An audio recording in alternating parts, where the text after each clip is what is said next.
Hey there, welcome back in Army VIPs. It's your buddy Choppadong, and we're doing the weekly rundown. This is week 11 NFL action, and we already did quarterbacks, running backs, wide receivers. Now we're going to do tight ends and STDs. Why STDs? Yeah, I mean, you saw the joke. I mean, the joke damn near writes itself if you saw the channel already. I mean, what are defenses really? They're aggravating, they're unpredictable. They hurt your lady parts. Irritating, random. You don't know which one's going to do what to you. You can't predict them.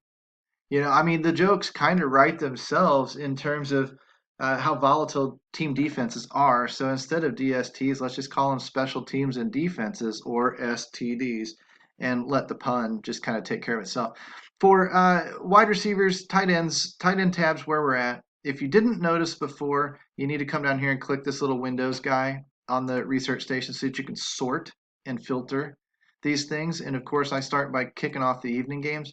I don't know why, but I leave the blank on. I don't know which teams it's missing, honestly. So as long as I see what amounts to about two Sunday night games and a Monday night game, or whatever, Thursday night and a Sunday and a Monday game, whatever, I'm cool. The rest of these should all fit in just fine.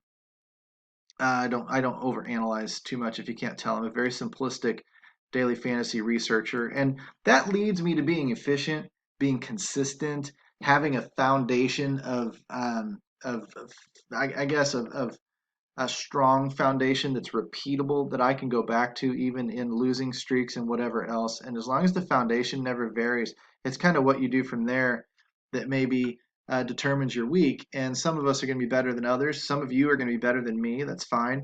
But that's when I start leaning on my coaches, the domination station, things like that. I do my entry level research, and then that's about all I look at it for. It's not my complete player pool. Other people will influence me, people I respect, people that I trust, whatever, can certainly influence me on picks. And some of you members influence me, and you don't even realize it. So, I mean, it's just the conversations that we have and stuff like that, going back and forth. It all leads to somewhere and finalizing, your picks for the week and where you think is the smart place to go. And that's fine. But this is something that doesn't change. This process of quarterbacks, running backs, receivers, tight ends, and defenses, it doesn't change from week to week. We look for the same things. We look for the historical benchmarks that lead to paying off salary or value. And we're trying to check all of the boxes that we can, because somebody who fits six of those historical categories should be a stronger candidate to pay off his salary than somebody who only checks three of those boxes. Because when you don't check a box, you kind of have a question mark about you. Home teams perform better than road teams typically, so the road teams kind of have a question mark. Can they perform on the road, right? Favored teams land in positive game scripts. Receivers that have higher numbers of targets tend to have more success than those that have low numbers of targets. I mean, real fantasy shocker, am I right? So, running backs that touch the ball, whatever, these are secure metrics by which you can plan around and put yourself at least in the best position. Now, there's fine tuning down the road. You may not like that guy this week for whatever reason. You may like this other guy over here better. Fine, use him. I'm just pointing out to you who I think are the safest of the safe. And this week we haven't gotten very far because it's just a lot of random questions this week. I'm not looking at a lot of the teams that we generally focus on, and nothing feels as safe to me. But we're doing what we can, and then we'll lean, like I said, on projections and coaches and all that other sort of stuff. Guys get paid the big bucks, the big bucks. Um, Home favored, implied to score a lot of points, comes back into play with tight ends, heavy targets, red zone usage, etc. So, ascending order, bring the big negatives to the top.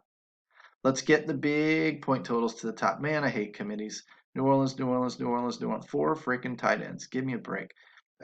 Two Chargers. The whole world's full of committees. I would like to see who leads the way in terms of getting those targets, because that's what is a little bit more repeatable. So I'll do descending order there instead of the favorites here. And let's go back and let's talk. I mean, you might use a guy, one or two targets probably isn't great, right? Like, do you trust Jack Doyle or Ian Thomas this year? Probably not as much as you trust even a Mark Andrews, who's not having the year that he's had in the past. Hawkinson's interesting. Henry Fant, whatever, whoever this Bayless clown is, you got to get. I hate the RS when it puts these blanks up at the top. It should put the blanks at the bottom, Ben. It should put the blanks at the bottom. But anywho, um, what I'm looking for here, again, we're missing some, I guess, of the normal tight ends. So we're going to have to go with what we got. 6.5 targets per game is not much. They're all going to be volatile as hell. If anybody tells you they know who to pick, they're full of shit because they're just wide open right now. There are safer picks, but there is not a safe pick, if that makes any sense.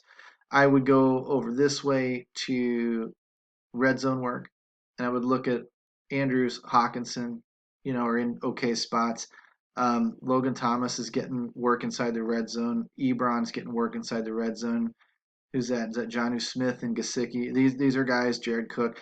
Jared Cook maybe not as much, but these are guys that I'd be looking for. They carry the touchdown equity on a FanDuel. If you can find them cheaper over on DraftKings, then you're looking more for reception floor, if that makes sense. You're looking for touchdowns on FanDuel. And because you're just not going to get 10 targets a game very often out of these guys. So you need to make sure that when you get there, and see here inside the 5, inside the 10 type stuff, this can narrow it down.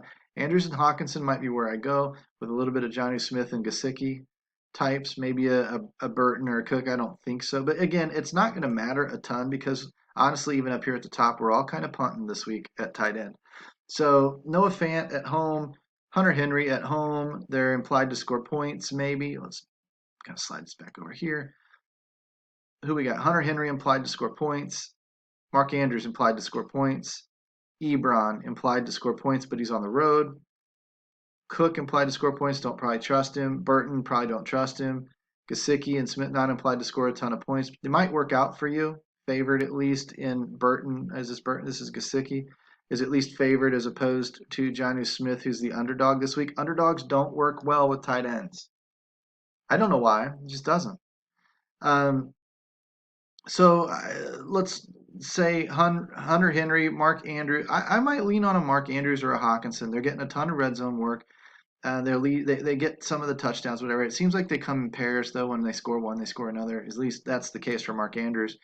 I don't know how much I trust Baltimore versus Tennessee. I would look maybe at Tennessee's matchup with fantasy points allowed. They're towards the bottom. They're not like super soft like a Cincinnati, but they're towards the bottom. Jared Cook in Atlanta, that would be an interesting one. It might be a prime spot for him. You got a backup quarterback in Jameis Winston. Now, he likes to sling it, but he might be relying a little bit more on his shorter intermediate targets and stuff like that, especially down in the red zone. So even though Mike Thomas runs those shorter routes and gets that red zone work, maybe they slip one to Jared Cook. Maybe it's not a terrible spot to take somebody like that this week. I don't know. Again, you're gambling. It's not like you're competing against Travis Kelce or Darren Waller or somebody like that this week at tight end where you really have to make that gamble. They're all a bunch of unknowns, largely. So again, that leads back to this being more of a tournament week. And the more I look at this, the more I just want to play tournaments and screw cash. This week, cut my budget down, not play very heavily, and just say F it, Defenses and special teams, those good old STDs. What we do here, this is where you got to really pay attention because it confuses me every week.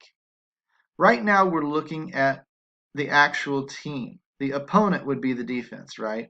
If I'm looking at Pittsburgh, but I'm talking about the defense, it's actually Jacksonville that would be the defense, I think. See, I can't even explain it to you guys. It sucks. What I know how to do is, and I've done this because off screen, I've calculated what really matters in the past. And what really matters is that if I can find a team, I mean, Pittsburgh this week's probably a great candidate just thinking about it, that is a heavy, heavy favorite. And that's Pittsburgh minus 10, right? When I split up the game total of 47 points, okay, and I'll show you this just because this hopefully helps you understand. You take the 47-point game total, you cut it in half. That's an implied total of 23.5 per team. Now you put the spread in there. The spread is 10 points. Split that, right? 5 for these guys, 5 for these guys. Well, it's 5 added to this for the favorite, 28.5, right? And it's 5 subtracted from the 23.5, or once you're at the 28.5, just subtract the spread. 10, 18.5. So if I come down to our friends in Jacksonville down here towards the bottom, I should see an 18.5 total. And 28.5 minus 18.5 is the 10-point spread. So mathematically understanding how point spreads and implied team totals are calculated tells me that what I'm looking for are huge dogs that are implied to score very few points. And that means the opposing team, when I'm looking at it in the DS, the opposing team, or this column, is the defense I'm looking to take. Okay, so if I wanted to do, maybe this is the easiest way to do it, and go in ascending order, put all of the big spreads to the bottom. These are all your underdogs. These are all your crappy team totals, right? And so under 20 or under 18 is gold, but under 20 would be these two guys right here, maybe outside shot here, maybe outside shot here at lower team totals. So I'm looking at the Jacksonville, New York Jets, Dallas offenses, which means if I'm looking to roster a defense, I'm looking at their opponents. I'm looking at the Pittsburgh defense because I'm looking at this column and stuff is geared for the Jacksonville offense. I hope that makes sense because it has taken me a long time to understand or be able to explain. But again, by mathematically knowing what number I'm looking for, then I can find, oh, they're in this column. That's all I need to know. They're in this column. Sort by whatever it is to bring the red numbers to the top or push them to the bottom, whichever way makes sense to you. And then look at those team totals next to it. 10 spread underdog because it's red means this team sucks. 18 points means under 20 means good for the defense. Bad for the offense, obviously. Defense is right here. Good for Pittsburgh. Good for LA. Good for Minnesota. These are the defenses we want to be looking at this week. And if I'm looking at the FanDuel salaries in the low threes, hallelujah. That can't be right. And low two, that's not right. That's not right. That's not right. This pisses me off when our tools are wrong. Really pisses me off. It's not that hard to get the damn salaries correct. That I could go look at FanDuel right now. That's not going to be right. Pittsburgh was 5,000 last week. They aren't 5,000 this week, or 3,000 this week. They're going to be up there. These are all going to be priced up, I would think. If they're not, man, bonus. But if they're all in like the 37, 3,800, that's fine. It's great. That's fine. It's great. What you don't want is you don't want to see them at 5,000 because I don't know what the cheapest option would be without looking at it on damned FanDuel because I can't get the salaries right in this damn machine. Golly, that frustrates the living shit out of me. And I'm telling you this because you're VIPs. It would never tell us to the public, but god dang it, we deserve better than this. Anywho, I know what teams I'm looking for. I know what teams I'm going to target. I know what teams I'm going to try to pay the most attention to. And as I'm building my sample lineups and putting this running back and this guy in there, I'm going to be thinking about that. Oh, going to probably have to pay up for defense a little bit this week. So I probably ought to take a lower priced receiver, lower priced tight end. Something along those lines because I might need a few extra $100 for a defense this week because the defenses are going to be obviously pretty pricey. Maybe Minnesota and Chargers aren't, but Pittsburgh's going to be for sure. I would take the cheapest viable option of those. And then if somebody else mentions something like you read Shark Chronicles or you read Geek's Cheat Sheet or something like that, I would definitely listen to what those guys have to say because if they find one that's $1,000 cheaper than the one that I'm suggesting to you, take it. Take it. I'll include it in my runs of Domination Station because it makes sense and these guys all know what they're talking about. So learn when to use me, learn when to use the coaches, use both of us together, and build your best lineup possible. And you got to hear a little bit of ranting, you got to hear a little bit of strategic talk and stuff in these videos this week. I hope this stuff helps because it's just me talking to you like I'm talking to a friend. And that's the way I like to operate inside DFS Army because it seems to be the best way to teach, from that angle as well. And it's really just downloading what I know into your brains of what you know so you guys can go take this above and beyond what you're already doing yourselves and make better lineups. And that's the whole point of what it is we're trying to do here, though. So thanks again for all of the feedback and support. And we will come back and start doing Domination Station building and chalk checks and all that kind of stuff with the next videos. But this ought to wrap up your player pool. And I know it's not that defined, but at least it's letting us know it's probably a tournament week and we're going to have to watch those coaches' cheat sheets. So for that, we'll sign off. Peace out. Talk to you soon.